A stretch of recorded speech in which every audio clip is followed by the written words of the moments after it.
अस्सलाम वालेकुम दोस्तों, आपके अपने चैनल प्योर देसी टिप्स में हम आपको खुश आमदीद कहते हैं। मैं हूं आपका होस्ट हकीम मोहम्मद जावेद। मेरी तमाम दोस्तों से गुजारिश है बराए मेहरबानी चैनल को सब्सक्राइब कर लें और बेल आइकन को दबाना हरगिज़ ना भूलें ताकि हमारी हर आने वाली नई वीडियो का नोटिफिकेशन जो है वो आप लोगों को मिल सके। दोस्तों, आज का हमारा जो मौजू है वो ख़ास तौर पर ऐसे तमाम तर अफराद के लिए है जिनमें बाकी कमी जो है वो रॉड के रोगों में ख़राबी हो जाने की वजह से, रॉड के पट्टे कमज़ोर पड़ जाने की वजह से, ऐसे तमाम तर अफराद जो बचपन में गलत कामों में मुब्तला रहे हैं लेकिन बड़े होकर पछतावा है उनको। अब ये हालत है कि रॉड बिल्कुल बेजान हो चुका है, रॉड में किसी किस्म की सख्ती का नामो निशान नहीं है, रॉड की रगें जो हैं बेजान हो चुकी हैं, ब्लॉक हो चुकी हैं। उनके लिए आज का हमारा जो नुस्खा है बहुत ही आला, बहुत ज़बरदस्त। मैं आपको तेल बनाने की तरकीब बताऊँगा, ठीक है।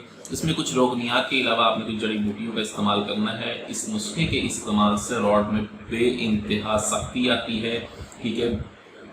कमी कुव्वत बा, कमज़ोरी, ढीलापन, मजलूकों के लिए बहुत ही आला, बहुत ही ज़बरदस्त नुस्खा है। इस नुस्खे की सबसे बड़ी बात जो है 25 साल से लेकर 70 साल तक का मर्द इसे इस्तेमाल कर सकता है बिला झिझक। इस नुस्खे से ना ही कोई आंवला पड़ता है, ना ही कोई छाला, ना ही किसी किस्म का कोई जख्म होता है, ठीक है। आगे आगे मैंने आज तक जितने भी नुस्खे बताए हैं वो तमाम के तमाम बेज़र्र नुस्खे थे, यानी कि जिनमें ना आंवला ना छाला ऐसी कोई भी चीज़ पढ़ने का कोई मसला नहीं था उनमें। लेकिन आगे आगे मैं आपको ऐसे पुरजोर नुस्खे भी बताऊंगा जिनसे आला भी बने, लेकिन आगे आगे मैं आपको ऐसे पुरजोर नुस्खे बताऊंगा जिनसे आंवला भी पड़ेगा, छाला भी पड़ेगा। वो जो नुस्खे होते हैं वो फौरी असर दिखाते हैं आपको। ये जो नुस्खे होते हैं ये इनका फ़र्क लाजमी पड़ता है, ये नहीं कि जितने भी नुस्खे मैंने बताए हैं सब मुजर्रब हैं, अपना असर दिखाते हैं। लेकिन इनमें ये है कि जैसा कि आप जानते हैं कि बगैर आंवला छाला आजकल की हमारी जो नई नस्ल है वो सख्तियों को, तकलीफ़ों को बर्दाश्त नहीं कर सकती। तो उनकी आसानी के लिए मैंने आज तक जितने भी नुस्खे बताए हैं तमाम बेज़र्र हैं, किसी किस्म का आंवला और छाला नहीं है। लेकिन ऐसे तमाम तर मर्द हजरात जो चाहते हैं कि हमें दिनों में, 2 ही दिनों में या 1 ही दिन में रिजल्ट मिले, उनके लिए भी हमारे पास नुस्खा जात हैं, लेकिन उनमें ज़रूर आंवला या छाला पड़ने का खतरा होता है, ठीक है। इसलिए मैं वो नुस्खे नहीं बता रहा आज तक, आगे मैं आपको वही बताऊँगा। चलते हैं हम आपके आज के नुस्खे की जानिब। ये नुस्खा जो हमने इस्तेमाल करना है इसमें हमने लेने हैं रोगनियात, रोगन सांडा लेना है हमने, ठीक है।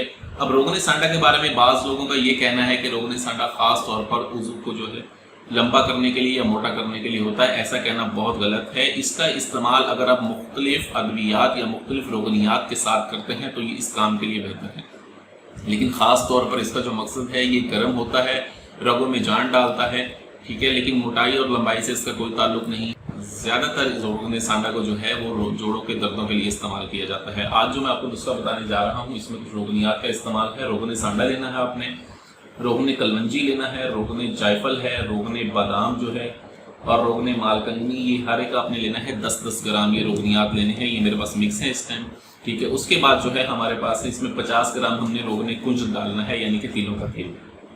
इन तमाम रोगनियात में आपने खरातीन, जौंग, रतन चौथ, प्याज और लहसुन 10-10 ग्राम डालकर आपने इसे नीम गर्म आग पर पकाना है, ठीक है। जब ये तमाम अद्वियात जो हैं इसमें ब्राउन हो जाएं, जलने ना पाए, सिर्फ ब्राउन करनी है आपने, उसके बाद आप इसे छान के महफूज करके रख लें, ठीक है। ये कमी कुव्वत बा, कमज़ोरी, ढीलापन और मजलूकों के लिए बहुत ही आला, बहुत ही ज़बरदस्त नुस्खा है ये, ठीक है। आप इसे बनाएं, ये दाने और छाले वगैरह इससे नहीं निकलेगा। इसके 10 कतरों का आपने इस्तेमाल करना है, हफ्शा और 7 छोड़ के।